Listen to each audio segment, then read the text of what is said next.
வருஷமும் கூட்டுறவு வார விழாவானது நவம்பர் மாதத்தில் கொண்டாடப்படும். இந்த வருஷமும் 71வது ஆண்டாக நவம்பர் 14 அன்னைக்கு மாண்புமிகு அமைச்சர் அவர்களை சிவகங்கை ஜேஆர் ஆஃபீஸில் கொடியசைத்து வச்சு இந்த வருஷத்துக்குள்ள வார விழா துவக்கி வைக்கப்பட்டது. மேலும் இந்த வார விழாவை முன்னிட்டு பல்வேறு போட்டிகளும் மாணவர்களுக்காக நடைபெற்றது. இது மட்டும் இல்லாமல் இந்த விழாவை ஒட்டி கூட்டுறவு மூலமாக வழங்கப்படும் நிறைய உதவிகள், கடன்கள் எல்லாம் பொதுமக்களுக்கு வழங்க வேண்டியதாக இருக்கிறது. அதே போல சிறப்பாக இந்த வருஷம் செயல்பட்ட கூட்டுறவு சங்கங்களை தேர்வு செஞ்சு அந்த சங்கங்களை கௌரவிக்கும் விதமாக இன்றைக்கு அவங்களுக்கு பரிசீலிக்கப்படும். அந்த விழாவும் இன்றைய தினம் நடைபெற இருக்கிறது. கூட்டுறவுத்துறை மூலமாக பெரும்பாலான விவசாய பெருமக்களுக்கு பல்வேறு திட்டங்கள் மூலமாக பயிர்கள், மாடு வளர்க்குறதுக்காக பராமரிப்பு கடன், புதிய மாடு வாங்குறதுக்காக உள்ள கடன் போன்ற விஷயங்கள் பண்ணிட்டு இருக்காங்க. இப்போ கூடுதலாக ஹவுசிங் பர்பஸ்க்காக உள்ள கடன், கல்வி கடன் போன்ற விஷயங்களையும் கூட்டுறவு வங்கிகள் மூலமாக கடன் வழங்குறதுக்காக உள்ள ஆணைகள் பெற்று அந்த வேலைகளும் நடந்துட்டு இருக்கு. அந்த வகையில் கூட்டுறவுத்துறையினுடைய முக்கியத்துவத்தை, கூட்டுறவுத்துறை பொதுமக்களுடைய ஏழை எளிய நடுத்தர வர்க்கமான விவசாய பெருங்குடி மக்கள், தொழிலாளர் தோழர்கள் என்று அனைத்து தரப்பு மக்களுடைய பொருளாதார வளர்ச்சியில் எத்தகைய பங்கினை ஆற்றி வருகிறது என்பதையெல்லாம் மக்களுக்கு அந்த செய்திகளை கொண்டு வகையில் ஆண்டுதோறும் பண்டிட் ஜவஹர்லால் நேரு பிறந்த தினமான 14ஆம் தேதி நவம்பர் 14ஆம் தேதி தொடங்கி ஒரு வார காலம் 20ஆம் தேதி வரை அகில இந்திய அளவில் கூட்டுறவு வார விழா கொண்டாட்டம் சிறப்பாக நடைபெற்று வருகிறது. அந்த வகையில் தமிழ்நாட்டிலும் கூட்டுறவு வார விழா கொண்டாட்டம் மாண்புமிகு முதலமைச்சர் அவர்களுடைய வழிகாட்டுதலின்படி அனைத்து மாவட்டங்களிலும் சிறப்பாக ஏற்பாடு செய்யப்பட்டு ஒரு வார காலம் பல்வேறு நிகழ்ச்சிகள் நடைபெறுகின்ற வகையில் கூட்டுறவு சங்கங்கள் அந்த விழாக்களை தங்களுடைய சங்கங்களின் உறுப்பினர்கள் மூலமாக கொண்டாடி வருகிறது.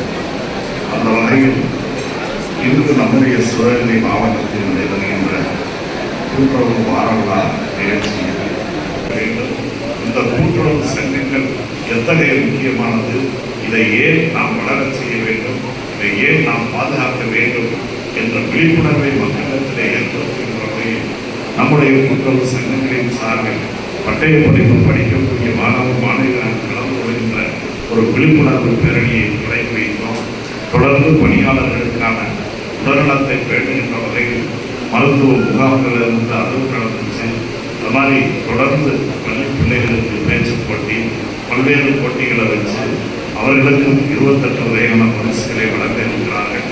சிறந்த கூட்டுறவு நிறுவனங்கள் எப்படி நான் ஏற்கனவே இந்தியாவில் உள்ள கூட்டுறவு நிறுவனங்களை தேர்ந்தெடுத்து நம்முடைய தமிழ்நாட்டை 3வது இடமாக அறிவித்தார்களோ, அதே போல இங்கே இருக்கக்கூடிய செயல்படுகின்ற அனைத்து சங்கங்களின் மூலமாக 26 சங்கங்கள் தேர்வு செய்யப்பட்டு அவர்களுக்கும் நற்சான்றுகள், பாராட்டுகள் வழங்கப்பட இருக்கிறது என்பதையும் இந்த நல்ல நேரத்திலே தெரிவித்துக் கொள்ள கடமைப்பட்டிருக்கிறேன். குறிப்பாக இந்த ஒரு குறுகிய காலத்தில் மட்டும் நம்முடைய சிவகங்கை மாவட்டத்தில்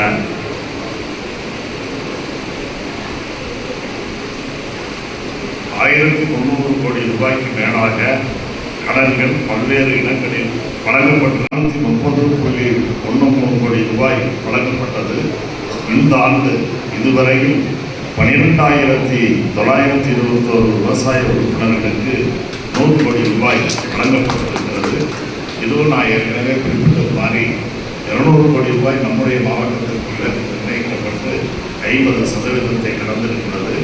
கடந்த 3 ஆண்டுகளில் கால்நடை பராமரிப்பு கடனாக 125 கோடி வழங்கப்பட்டிருக்கிறது.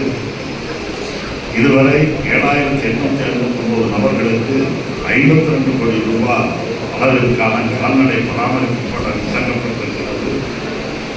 இப்படி பல கடன்கள் வழங்கப்பட்டு ஒட்டுமொத்தமாக இந்த 1388.87 கோடி ரூபாய் இதுவரை பல்வேறு தலைப்புகளில் நம்முடைய நடித்த பிரிவுகளுடைய பொருளாதாரத்தை உயர்த்துகின்ற வகையில் எல்லாம் டாடா பிர்லாவுக்கு வழங்கப்பட்ட கடன்கள் அல்ல. இதை அனைத்தும் ஏழை எளியவர்களுடைய பொருளாதார வளர்ச்சிக்காக, அதிலும் குறிப்பாக கிராமப்பகுதி மக்களுடைய பொருளாதார நிலையை உயர்த்துவதற்கான ஒரு கருவியாக 1388 கோடி வழங்கப்பட்டிருக்கிறது என்றால் இது சாதாரண காரியம் அல்ல. ஆக நாம் உயர வேண்டும் என்பது நம் ஒவ்வொருவருடைய சுயநலம். நாம் உயர வேண்டும் என்றால் நமக்கு 4 பேர் உதவி வேணும்.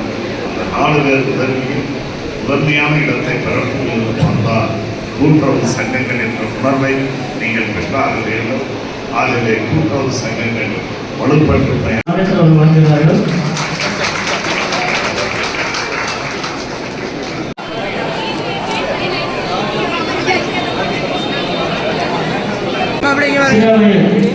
இளைஞர் சார்பாக பாரதி அவர்களுக்கு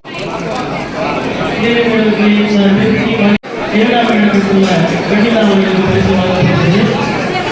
சிறந்த கூட்டுறவு சங்கங்களுக்கான கேடயங்கள் வழங்கப்படுகிறது.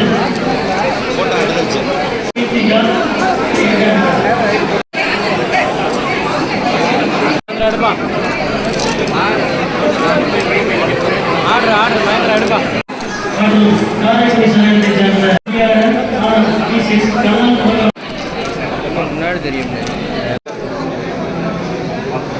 மாவட்டத்தில் நடைபெறுகின்ற கூட்டுறவு வாரம் அன்பையும்